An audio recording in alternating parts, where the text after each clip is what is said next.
first thing you want to do is take a very sharp knife, take your broccoli, and we just want to chop off the main bit of the core of the broccoli. Chop your broccoli into half and then chop off the nice soft bit of core that you've got on there. And then we want to start by dicing that up as fine as you can get it, relatively speaking. And then we want to dice up the florets of the broccoli and keep these a little bit bigger than you have the stalk. Chuck the cores and the florets into a nice bowl. Take your chorizo, chop it in half, and we just want to dice up the chorizo into nice little centimetre cubes. You can be quite coarse with the chorizo for some nice meaty bites. This is a nice rustic dish, so spend a few minutes dicing up the chorizo, and when you're done, stick it to one side and then on to the rest of the ingredients. And so take some garlic, smash your garlic cloves under a knife, and then dice up your garlic as fine as you like. You can have nice chunks of garlic in your dish, you can have it really fine, so dice that up. And then next we want to take a few anchovy fillets. I would say roughly use about the same amount of anchovy as garlic, and dice up your anchovies nice and fine. Pop the anchovies and the garlic into a bowl and stick them to one side. And the last thing to get ready is our chili. So take your chili, roll it out onto a chopping board, nip off the end, and then we just want to remove the core and the seeds so that it's not quite so fiery hot. Feel free to leave in the seeds. I like to remove the seeds so I can use a little bit more chili to give it a bit more flavour, but without the intense heat. And now we're ready to cook. So I like to take a good high-walled frying pan, add a nice splash of olive oil, and then start by chucking in your chorizo. Give your chorizo just a couple of minutes to start to release those oils, and then go in with your broccoli. As soon as your broccoli hits the pan, give it a stir, and then chuck in your anchovies and your garlic, and then we want to chuck in your fresh chilies. Once all the ingredients are in the pan, we want the heat on medium. Give it a nice season with sea salt and freshly ground black pepper,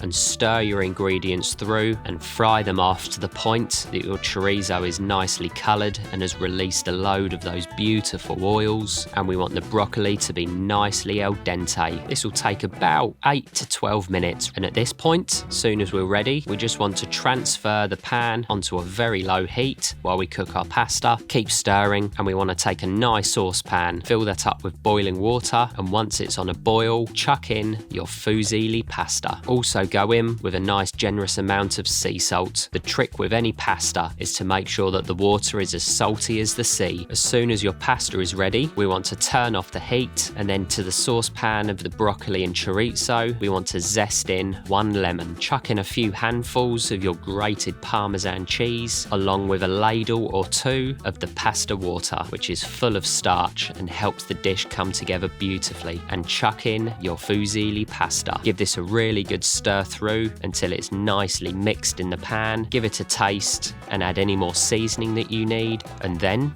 we're ready to serve, guys. And so you want to pile your beautiful pasta on your plate and finish the dish with a nice sprinkle of some lovely grated Parmesan cheese. This is a great dish to cook for the family, packed full of flavour with some really great textures.